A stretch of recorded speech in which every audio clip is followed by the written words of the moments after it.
show. In Philly, Boston, or Baltimore. A chance for stage folks to say hello. Another opening of another show.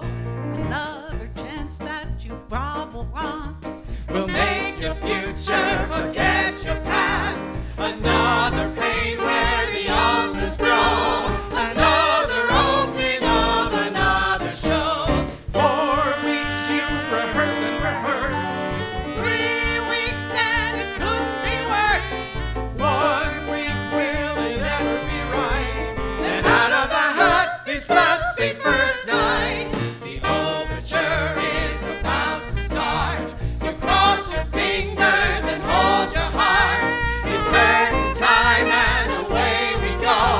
Another opening of another show. Yep, it's another opening of another show, and we're so glad you're here with us tonight. Some of you for the 10th year. Right, Brian? Right, Joyce? Well, sit back and enjoy Barbara, Bette, and Bernadette. 4 weeks you rehearse and rehearse. 3 weeks and it couldn't be worse. 1 week, will it ever be right? And out of the hat, it's that big first night. The overture is about to start. You cross your fingers and hold your heart. It's curtain time and away we go. Another opening, just another opening of another show.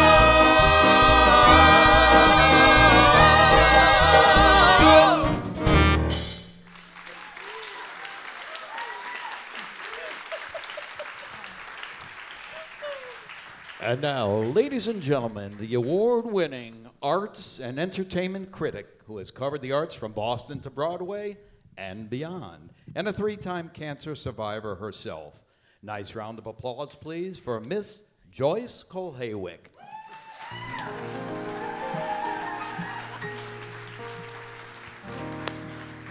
Welcome, everybody, to our 10th year of Upstage Lung Cancer. Welcome.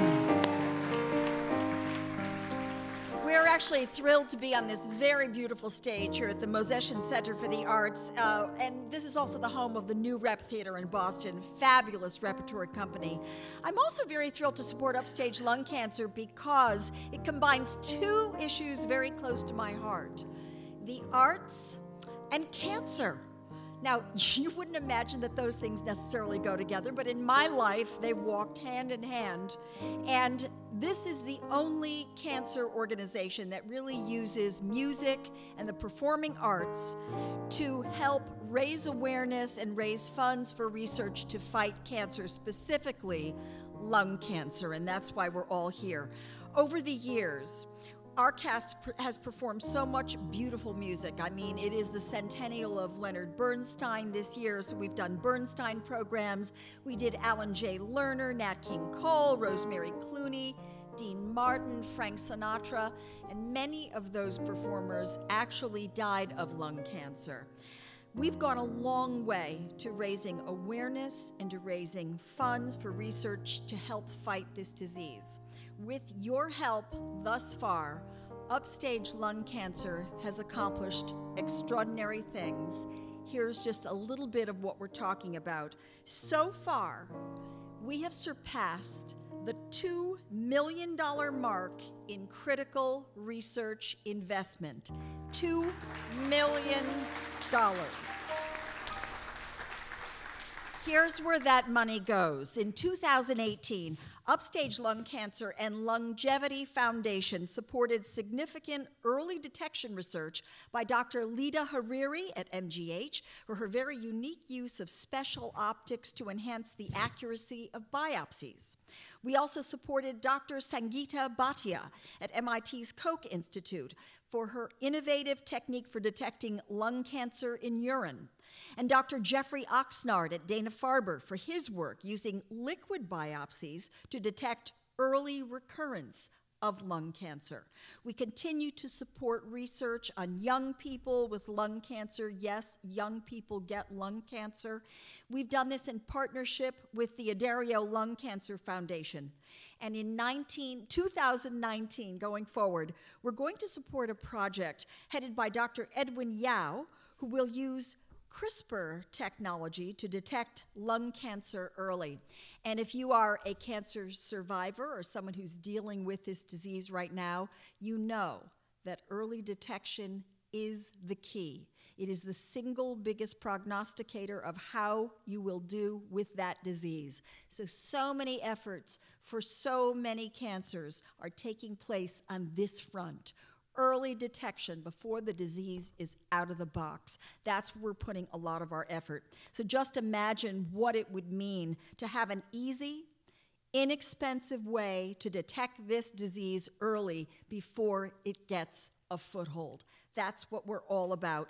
These efforts actually have the potential to save so many lives, and we are on the cusp of many, many new discoveries right now, globally. So thank you all for making this very, very possible. I'm going to switch gears now and just talk about, well, the Year of the Woman. You might have noticed. It's a year when lots of women are finding their voices. And tonight we are going to celebrate 3 iconic performers who found their voices. We're talking about Barbara, Bette, and Bernadette and their music. So here we go.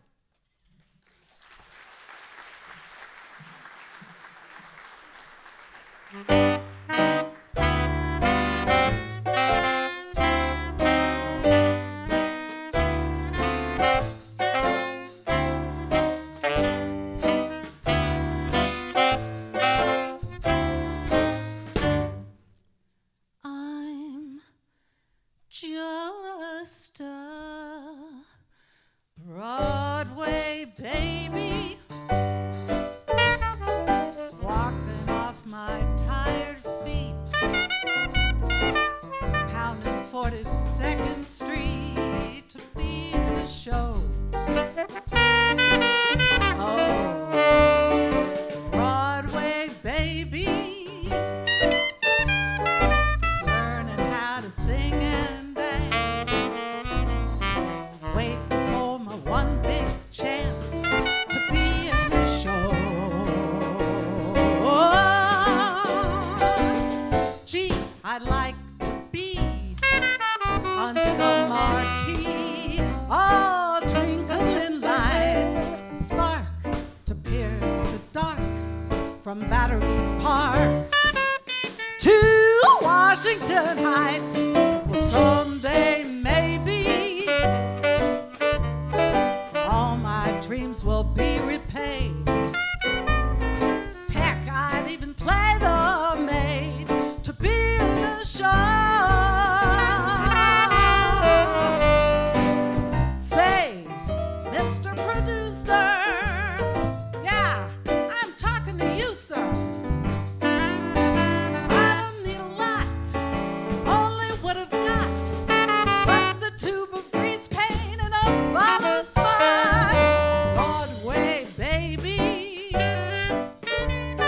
Slaving at the 5 and 10, waiting for the great day when I'll be in a show. Broadway baby, making rounds all afternoon, eating at a greasy spoon to save on my dough.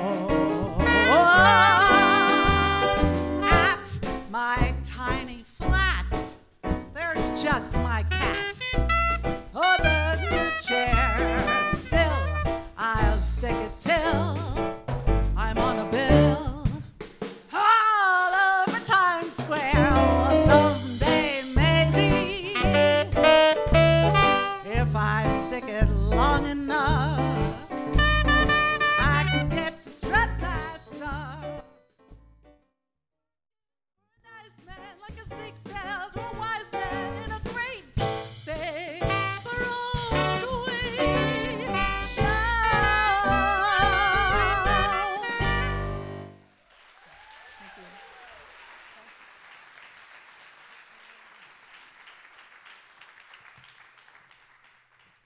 One night in 1970 or 1971, Richard Carpenter was watching the Johnny Carson show, and he saw this woman with a Mae West-like strut singing this next song. He decided it would be a good song for his sister to sing, so he arranged it for Karen. They both had big hits with this number.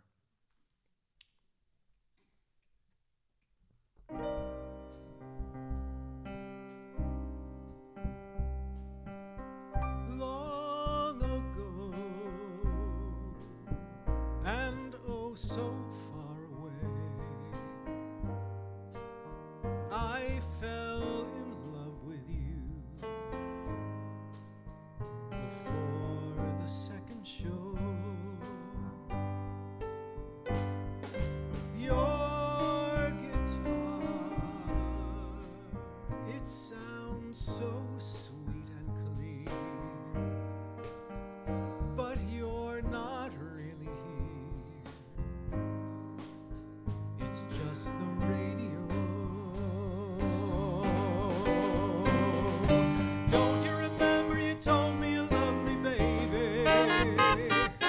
You said you'd be coming round this way again, baby. Baby, baby, baby, baby, oh baby, I love you, I really do.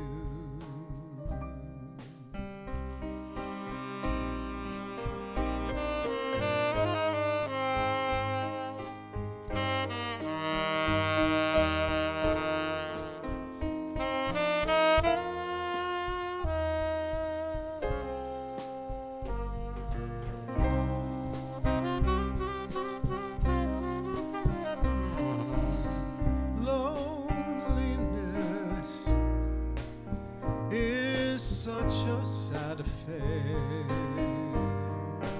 and I can hardly wait to be with you again.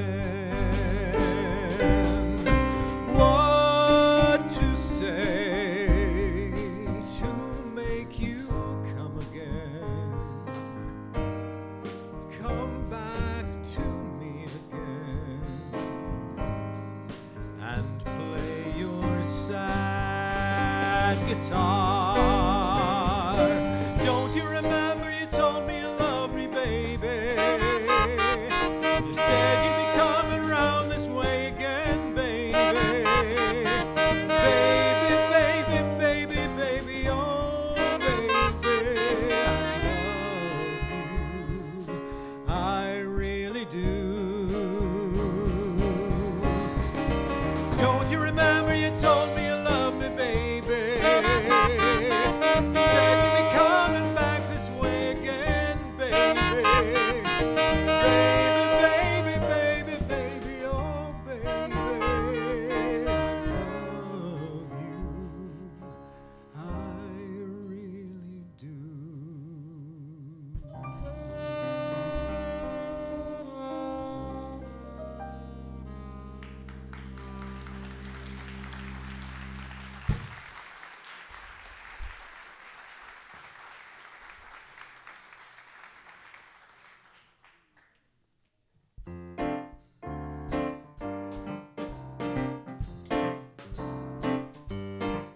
You got to accentuate the positive feeling, validate the negative and latch on to the affirmative. Don't mess with Mr. In Between. You got to spread joy up to the maximum, bring gloom down to the minimum, and have faith or pandemonium's liable to walk upon the scene. To the straight, my last remark, Jonah in the whale, Noah in the ark. What did they do just when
You hardly talk to me anymore when I come through the door at the end of the day. I remember when you couldn't wait to love me, used to hate to leave me. Now after loving me late at night, Well, it's good for you, babe, and you're feeling all right. well then just roll over and turn out the light. You don't bring me flowers anymore.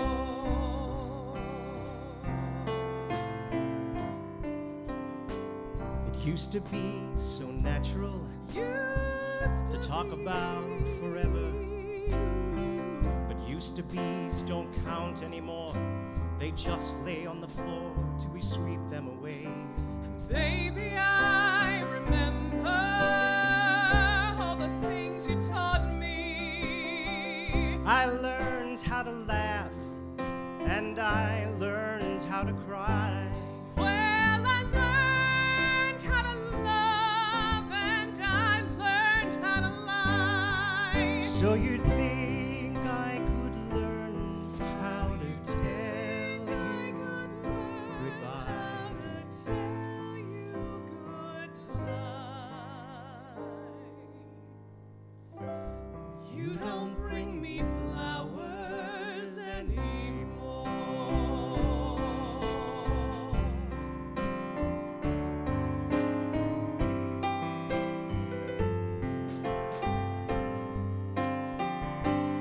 Well, you'd think I could learn How to tell tell you you goodbye. goodbye.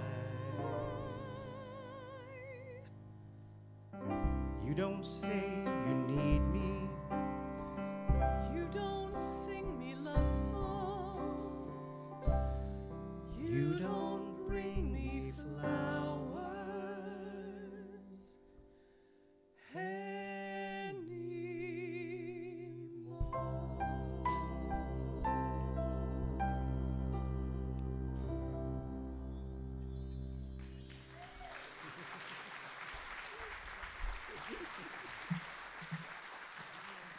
Oh, beautiful. I love that song. I love all those songs. You know, in my job as an arts and entertainment reporter critic, I've had a chance to interview a lot of these performers, and it's always interesting to see what it's like, you know, sort of behind the scenes. Bernadette Peters is teeny tiny, and she looks exactly the same as she did 40 years ago. I don't know how she did that. And Barbra Streisand, no matter what you think or what you've heard about her, she is an incredibly warm interview, almost a little shy, a devoted mother. But one of my favorite encounters with Barbra Streisand happened when she didn't even know I was there. She was out actually in the middle of a tour, and my producer and I flew down to Florida, and we couldn't gain access to the rehearsal, but we did. I snuck in, went up to the balcony and hid under the seats, and we actually watched Barbra Streisand and Marvin Hamlish rehearsing, and they had no clue we were there. They never discovered us. It was unbelievable. And Margie, my producer, and I were looking at each other going, can you believe this? So we eventually left, and I included that in my report, but I will tell you that it was an amazing thing to watch her perfectionism and their camaraderie. Right now, it is my pleasure to let you hear from a star in an entirely different universe. I'm talking about a thoracic radiologist who has dedicated herself to the early detection of lung cancer, and she is here to give us the latest news on where we are now in the fight against this disease. Please welcome Dr. Francine Jacobson.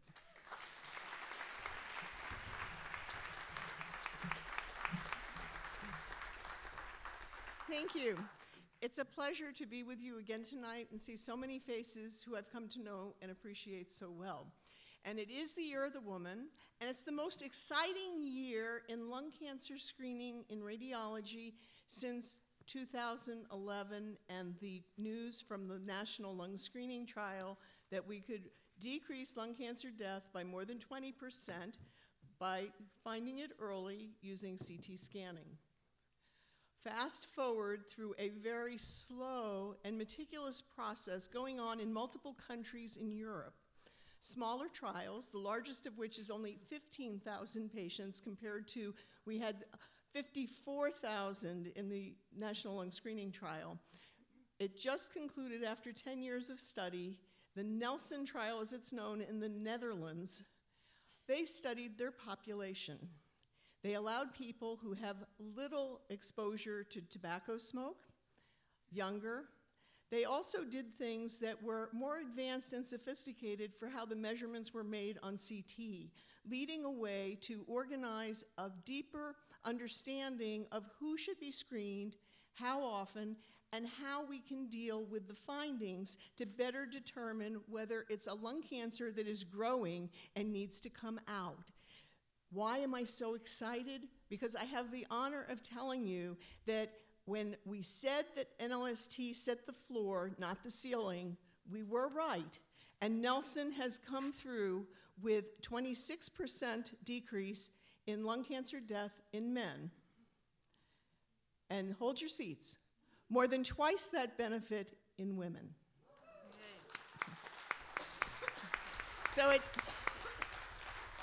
is indeed the Year of the Woman. We are now in the Division of Women's Health at Brigham and Women's Hospital, now calling itself Brigham Health, of organizing a way of trialing lung cancer screening for women who have less exposure history to tobacco and who are definitely among the younger women getting lung cancer, because we want to be able to lead the way in that arena.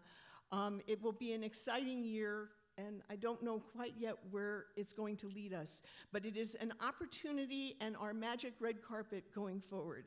I'm so glad you're all here to share the news. Thank you. Thank you so much. That's fabulous news indeed, Dr. Jacobson.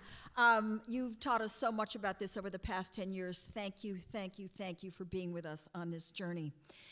Right now, I would like to introduce a dear friend, an outstanding journalist, interviewer, someone that you know very well from 25 years on Magic 106.7. She has a beautiful voice, speaking and singing. The woman is a vocalist. She's a magnificent interviewer and has continued to interview women, some 700 women, on her podcast and program, Exceptional Women, the Story Behind Her Success.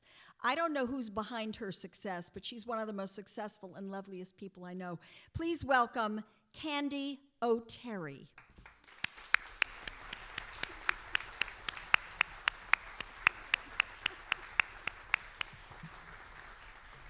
Thank you so much, Joyce. And, you know, let me first begin by saying we need the most raucous, loud applause for Hildy Grossman. Can we do that, please? Woo! She is a force of nature. Note to self, I need to get her on my next podcast. I am one lucky girl because I get to interview women from all around the world, and I especially love to interview singers. I interviewed Bette Midler twice. The first time was in 1998. She was so friendly. She was so real. She was so much fun to interview. And she told me that she was named after Bette Davis. Her mother was a huge Bette Davis fan and sort of a feverish moviegoer. She was born in New Jersey, but she was raised in Hawaii. And she said when she thought back to her childhood, all she could remember were beautiful, warm, picturesque days, blue skies, even bluer waters, and a lot of aloha shirts and hula skirts. Her father painted ships for the United States Navy, And she said whenever he got home, he would be covered with gray battleship color paint. And she said, for the rest of my life, I will never have a room that is painted in any shade of gray. One of the questions that I asked her was to tell me, what was the first song you ever sang in front of someone? And she said, oh, Candy, I remember that like it was yesterday. Here's the song. Silent night, holy night, all is calm, all is bright. I said, Bet, did you go home and tell your parents? What did they say? She said, oh, Candy, I never told my parents for the longest time that in the first grade I sang Silent Night because we're Jewish and that's the most Christian song in the world. And I thought my parents would be so angry at me, but the teacher gave me a cookie and I was so excited to tell Mom and Dad. She waited months before she told her mom. And her mom said, Bet, I'm very proud of you for singing your song in front of a group of people. And I'm glad that you used your voice. You have a beautiful voice.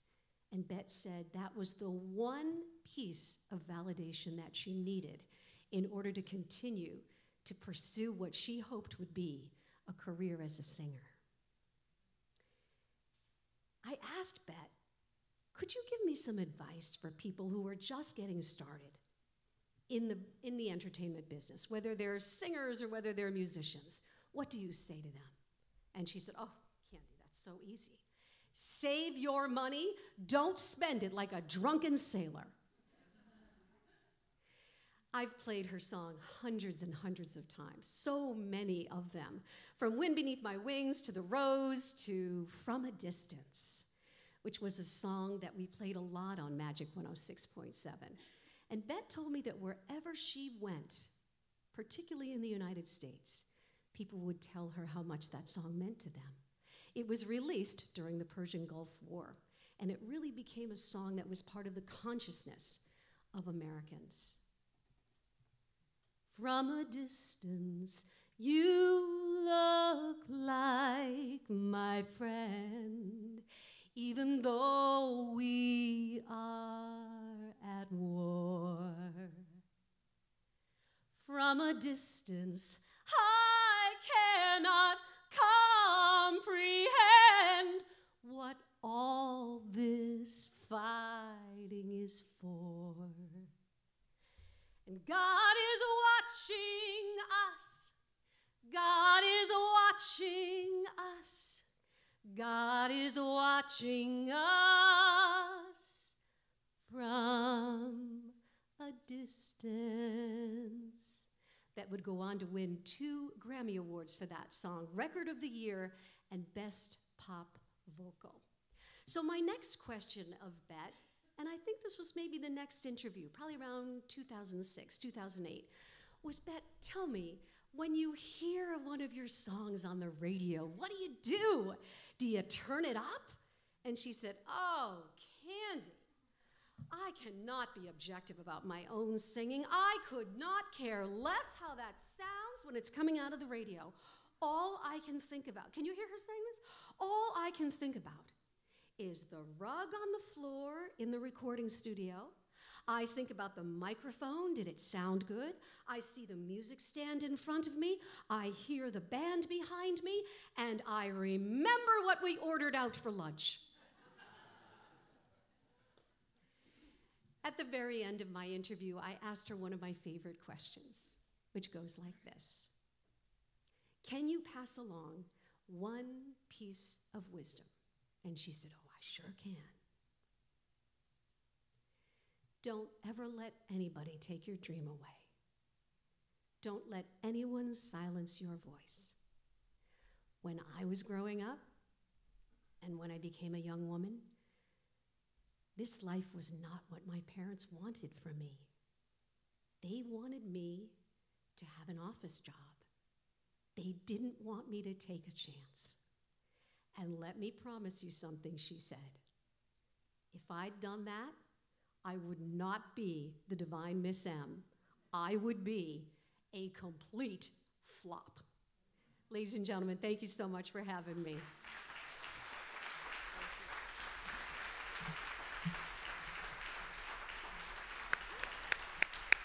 Candy O'Terry, thank you so much. I want Candy to sing a whole song. What a voice. Wow, gorgeous. And I'm trying to picture Bette Midler in an office. Let's think about that for a little bit. Bette Midler actually covered a tune we're about to hear. So how about a little boogie woogie? Take it away.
Fun. I love that.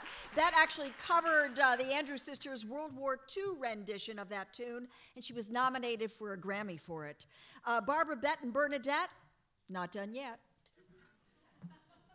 I fell in love with Bernadette Peters when I was a young child, when I saw her on the Carol Burnett show. But I think most of us know her as a Broadway star. And when I was looking at her shows that she starred in on Broadway, I was thinking about the relationships, her family relationships, her love relationships in these shows. They're all a little bit, well, imperfect. Mac and Mabel, Gypsy, Song and Dance, and this next song is from a show that most of you probably did not see because it didn't last very long on Broadway, but you probably saw the movie that it's based on, The Goodbye Girl. I've been caught in a trap, but it's not gonna happen again. No more racing toward a heartache, seeking disappointment, chasing after dreams. I've trusted more than enough to last me till I die. Love's as unreliable as it seems. No more living for another, craving his approval, giving to extremes.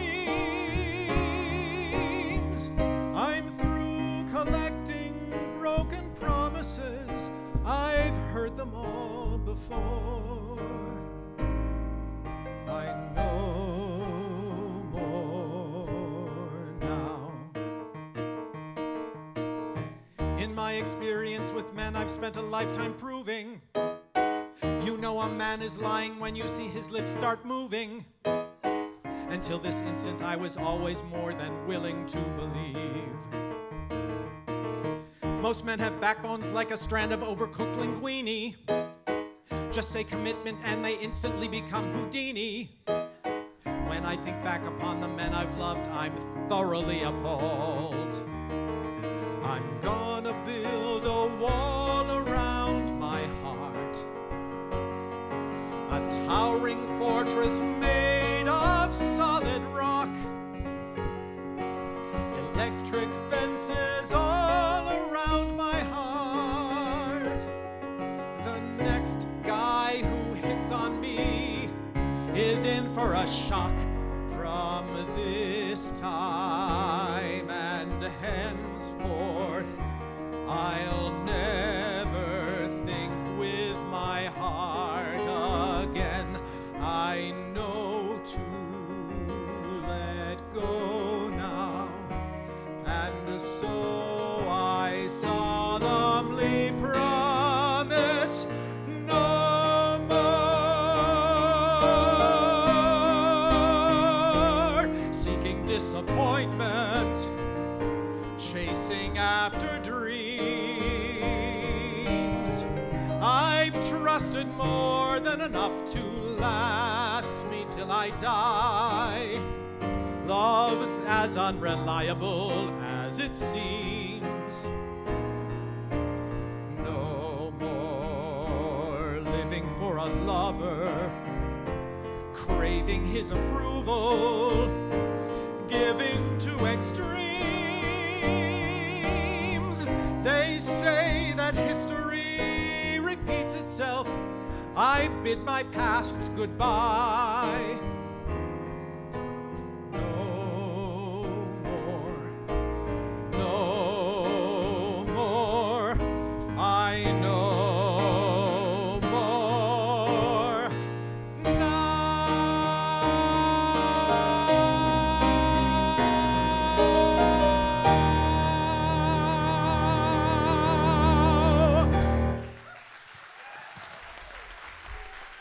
Thank you.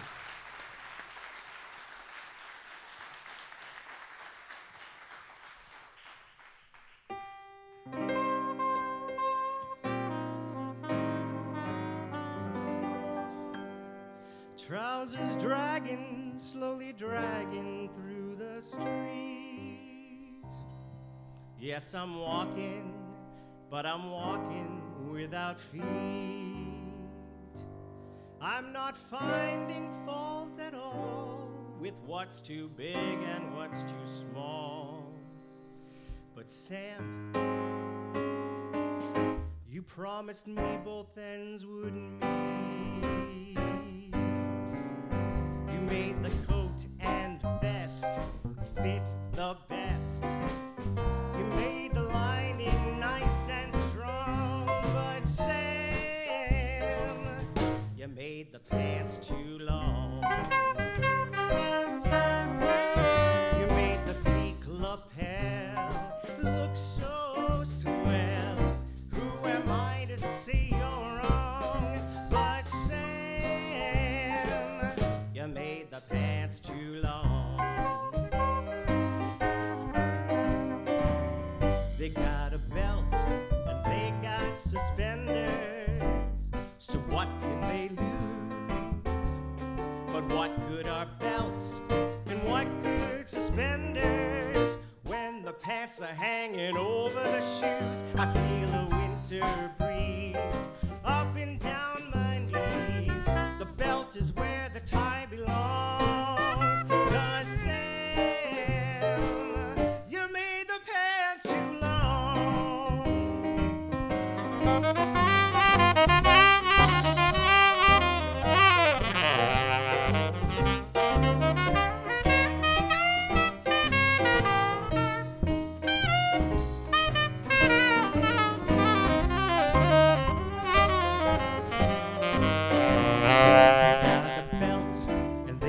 Suspenders, so what can they lose? But what good are belts and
them. I wouldn't try to tell them what to do.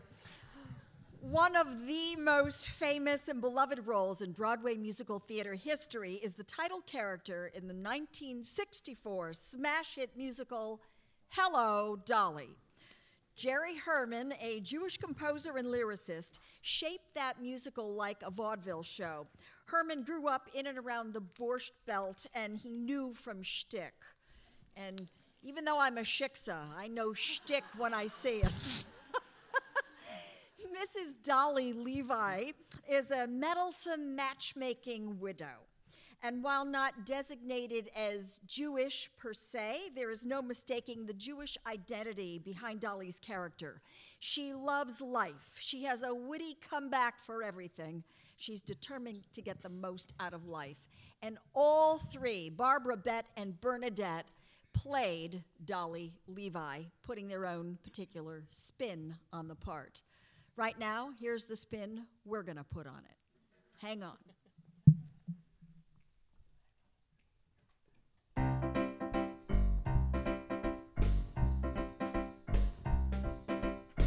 Put on your Sunday clothes when you feel down and out. Strut down the street and have your picture took. Dressed like a dream, your spirits seem to turn about. That Sunday shine is a certain sign that you feel as fine as you look. Beneath your parasol, the world is all a smile that makes you feel brand new down to your toes. Get out your feathers, your patent leathers, your beads and buckles and bows. For there's no blue Monday in your Sunday clothes. I stand for motherhood, America, and a hot lunch for orphans. Take off your hat, sir. Patsy Ross's hat is plaid. Do you see him on the bridge at Waterloo, neath that great triumphal arch? If you see him as he's tramping through the grapes of wrath, stand up and march, march, march. Take the someone whose arms you're in, hold on to her tight and spin, and 1, 2, 3, 1, 2, 3, 1, 2, 3, look, I'm dancing. Well, my heart is about to burst. My head is about to pop. And now that I'm dancing, who cares if I ever stop? Before the parade passes by, I'm gonna go and take Saturday's highlight. Before the parade passes by, I'm gonna get some life back into my life. I'm ready to move out in front. I've had enough of just passing my life. With the rest of them, with the best of them, I can hold my head up high. Or I gotta go again, I gotta drive again, I gotta feel my heart coming alive again. Before the parade passes by. Middle class, don't speak of it, savoir-faire. We reek of it. Some were born with rags and patches, but we use dollar bills for matches and Vanderbilts. Kowtows to us, J.P. Morgan scrapes and bows to us. We've got elegance. If you ain't got elegance, you can never ever carry it off. It only takes a moment for your eyes to meet, and then your heart knows in a moment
Michael, Paula, Brian, Hildy. I love that tune.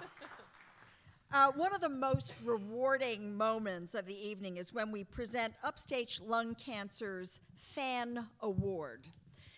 We are inviting all of you to become fans of Upstage Lung Cancer and help us raise funds to fight this disease early on, and that's what we're all doing here tonight.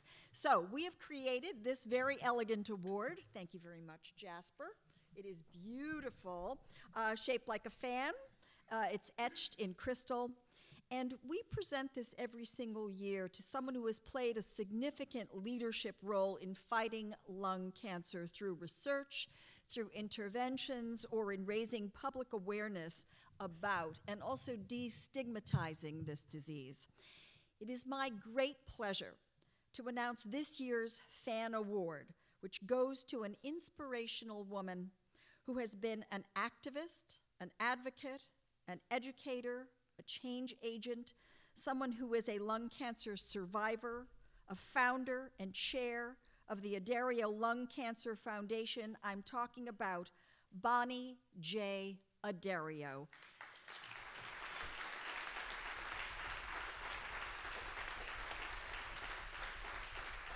And here to accept this award is her daughter. Please welcome Danielle Hicks. Danielle, come on up.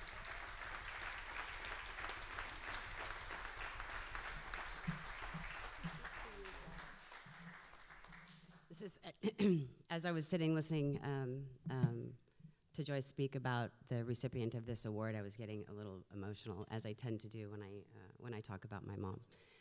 She is all of those things you said, and she is a mother of 3 and a grandmother of 9. And in 2003, she was diagnosed with stage 3B lung cancer and told that she probably had about 3 months to live because the tumor was in her upper left lobe, but it had wrapped around her aorta and was basically clinching off the blood supply. So there wasn't anything anybody could do. And as a family, we decided that that was not a solid option. She was 56 at the time. So we put together what then didn't really exist, at least not in our community, which was a multidisciplinary team. So we had doctors from UCSF, doctors from our local community hospital, Sequoia, listen to her in a shared decision-making process, which those of you who know about lung cancer know that that's a new sort of buzz term going around right now, and it definitely didn't exist in 2003. We put together this team, they listened to what she had to say, and I'm happy to say that on March 17th next year, she will be a 15-year lung cancer survivor.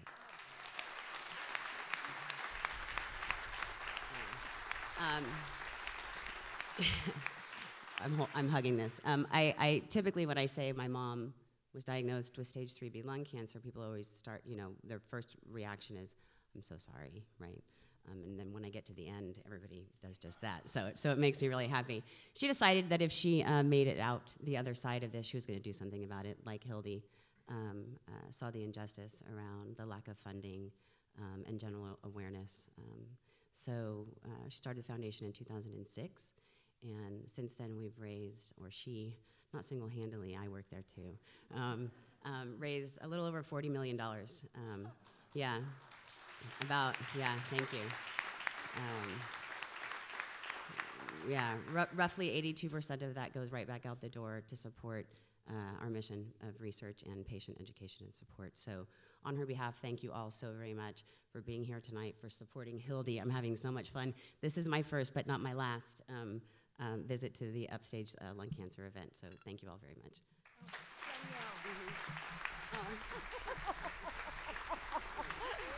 Pass that along to your mom. I will. Yeah, I just said please pass that hug along from all of us to your mom. Thank you and congratulations.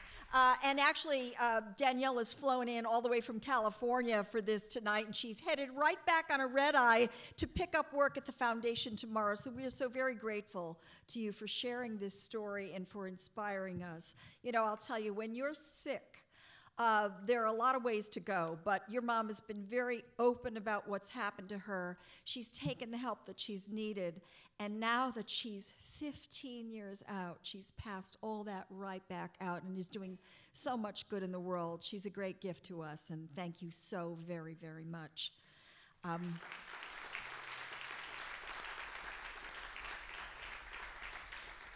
Many of us here tonight, of course, have our own stories. There probably isn't a person in this room who has not been touched by this disease in some way, either yourself, someone in your family, someone that you know, a close friend or a colleague at work, but this disease is really epidemic.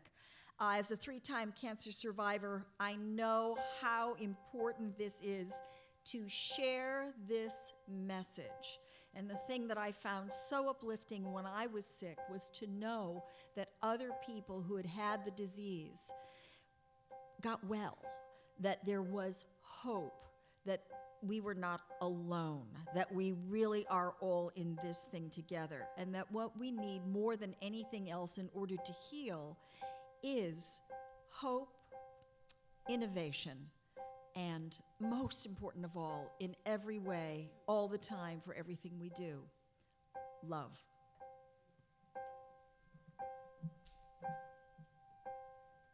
Some say love, it is a river that drowns the tender reed. Some say love, it is a flower that leaves your soul to bleed. Some say love, it is a hunger, an endless aching need. I say love, it is a flower, and you, its only seed.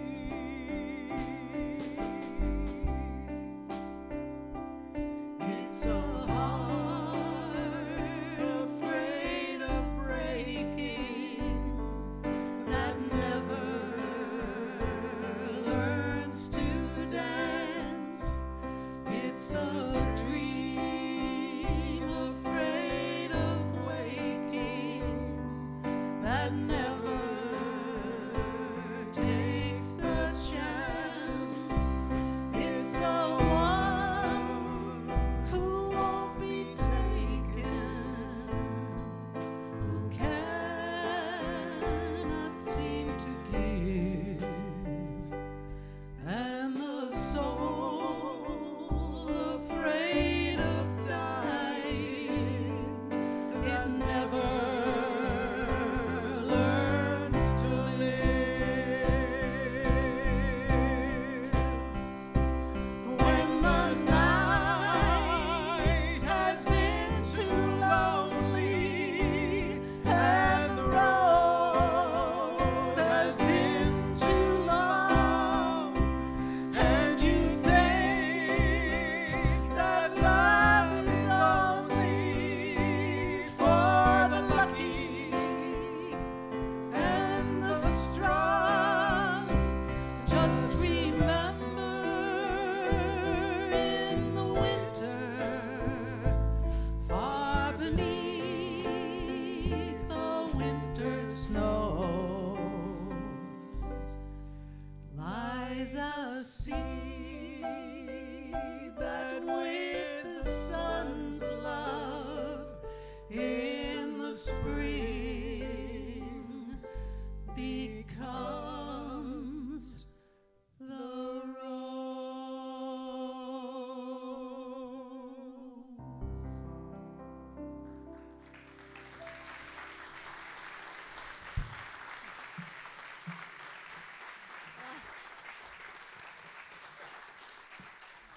Such a beautiful song. So we move now from Bette to Babs. Here's a song from Yentl, performed by our own music director extraordinaire, Tim Evans. Oh, tell me where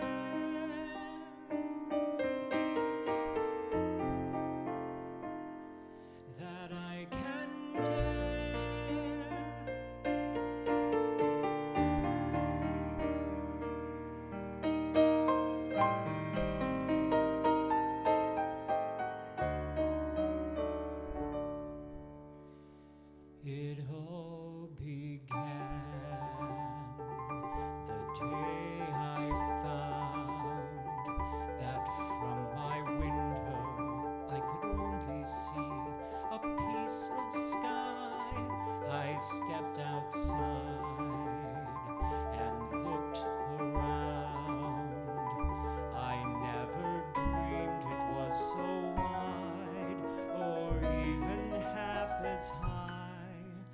the time had come to try my wings, and even though it felt at any moment I could fall, I felt the most amazing things, the things you can't imagine if you've never flown at all. Though it's safer to stay on the ground, sometimes where danger lies, there the sweetest of pleasures are found.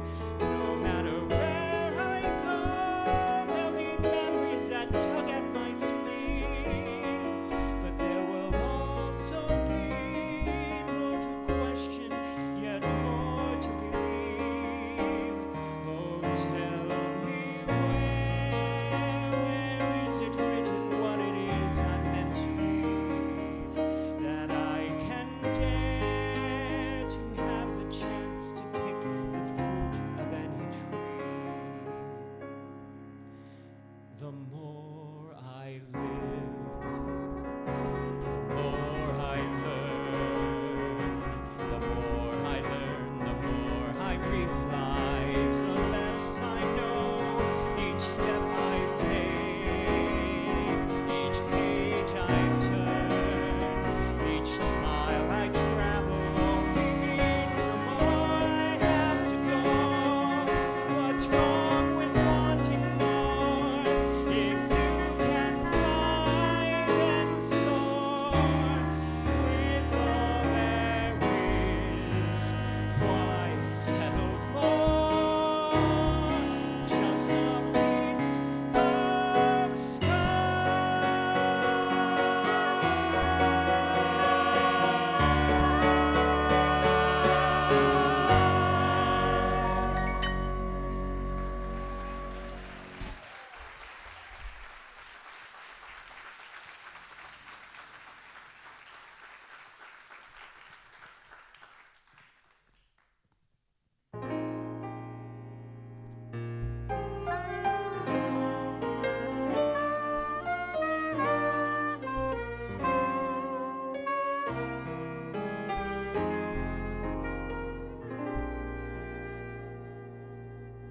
I was alone on a shelf in a world by myself.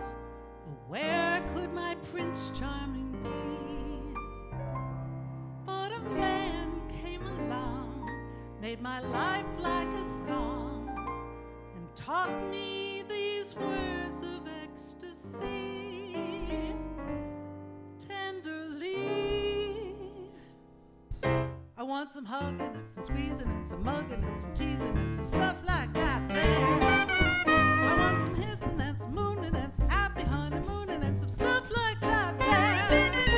I used to think that love was just a lot of rubbish, a mess of cabbage, a mess of cabbage. But then my attitude was wholly lovey-dovey. Baby, you've done it. I want some kissing and some hoping and some wishing and some hoping and some stuff like that there. I want some leaping and some chasing and some weeping and some pacing and some stuff like that there. And when I get a certain feeling, I confess it. There's really only one expression to express it. I want some hugging and some squeezing and some mugging and some teasing and some leaping and some chasing and some weeping and some pacing and some woo stuff like that there.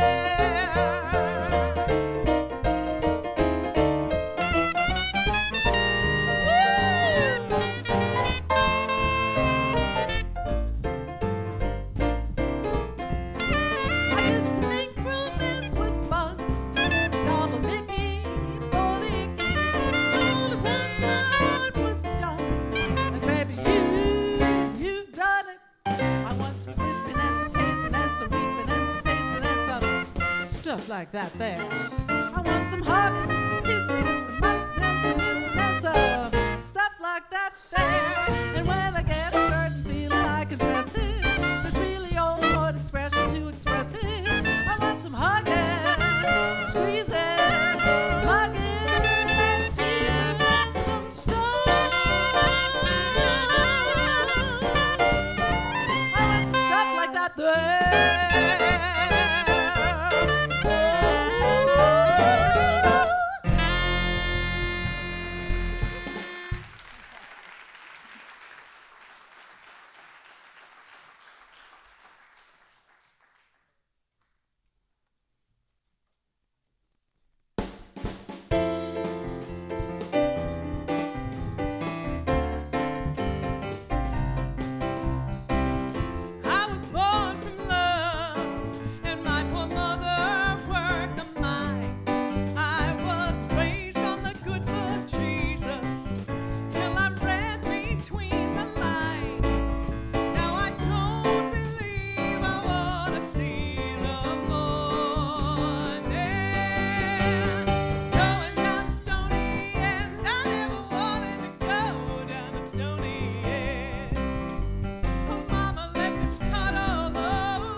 Oh, she rocked that.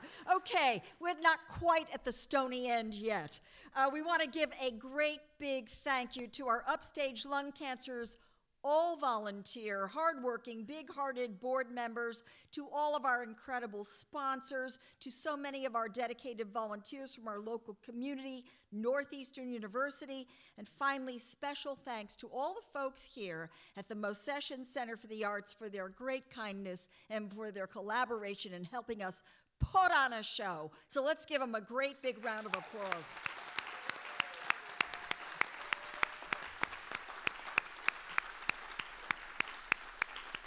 It has been a great honor for me to be in the company of these incredible musicians and performers, Paula and Brian and Michael and Hildy. It wouldn't happen without Hildy. Let's give her a big round of applause. Tim Evans and the band, and our very special guest, Candy O Terry. We want to thank all of you most of all, because actually without you, this really couldn't happen. This is our 10-year mark, and maybe we won't need this in another 10 years, but you've been with us here the whole time, and we so appreciate this. We're 10 years stronger because all of you, so we've really got a lot of momentum going, and we hope to keep that going. Tonight's proceeds are going to be used to partner with Longevity Foundation again. This is the 7th year. This is to support, of course, cutting-edge research. And we'd like you to consider making in honor of the World Series, 7th inning stretch gift.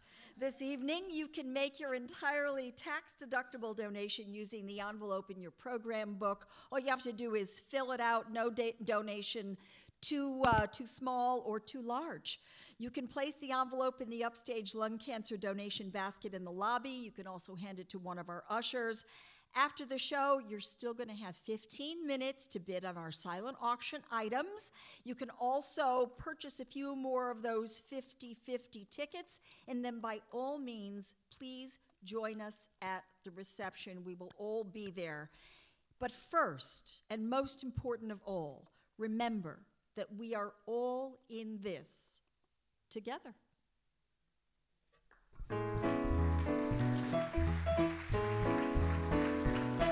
Wherever we go, whatever we do, we're gonna go through it together. We may not go far, but sure as a star, wherever we are, it's together. Wherever I go, I know he goes. Wherever I go, I know she goes. No fits, no fights, no feuds, and no egos. Amigos, together, through thick and through thin, all out or all in, and whether it's wind, blaze, or shore, with you for me and me for you, we'll battle through whatever we do together, wherever we go. Got to have friends, the feeling's so, so strong. You got to have friends to make a day last long. You've been a friend for so long. You come and let us play from the dusk till the dawn. Here is where we'll stay. You gotta have friends. The feeling's so, so strong. You got to have friends to make the day last long. Well, it's my turn to just thank so many wonderful people. Joyce, 10 years, my God, what a woman. Woo! An amazing, amazing, amazing cast. I can't even tell you how wonderful all of these people are to work with and how much time they put in. The band, my guys. Woo! Love them. And I just want to thank again all the volunteers who put in so much time and effort, especially into our silent auction. You might want to stop by on your way out.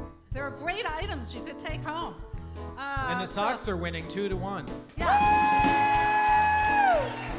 See, that's all good luck, right? So you don't have to rush home. They're going to win tonight. All right, then. Take a bow. We hope you enjoyed our 10th show. Paula's charm and Brian's verb and Michael's charm and Hildy's nerve. Oh, my nerves.